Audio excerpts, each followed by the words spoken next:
പ്രവാചകൻ മുഹമ്മദ് നബിയുടെ ജന്മദിനത്തിന്റെ ഓർമ്മകളിൽ വിശ്വാസികൾ ഇന്ന് നബിദിനം ആഘോഷിക്കുന്നു. സംസ്ഥാനത്തുടനീളം വിവിധ പരിപാടികളാണ് നബിദിനത്തിന്റെ ഭാഗമായി സംഘടിപ്പിക്കുന്നത്. വിശ്വാസികൾക്ക് അളവറ്റ ആവേശവും സന്തോഷവും നൽകുന്ന പകലാണിത്. അമേരിക്കൻ മുൻ പ്രസിഡന്റ് ഡൊണാൾഡ് ട്രംപിന്റെ ഗോൾഫ് ബീന് സമീപം വെടിവെപ്പ്. ട്രംപ് ഗോൾഫ് കളിക്കുമ്പോഴാണ് വെടിവെപ്പുണ്ടായത്.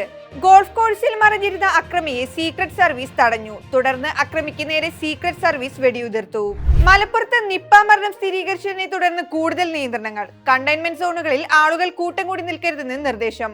മലപ്പുറത്ത് മാസ്ക് നിർബന്ധമാക്കി. വ്യാപാര സ്ഥാപനങ്ങളിൽ ആളുകൾ കൂട്ടം കൂടി നിൽക്കരുതെന്നും നിർദ്ദേശമുണ്ട്.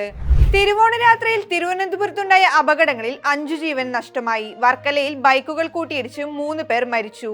2 പേരുടെ നില ഗുരുതരമാണ്.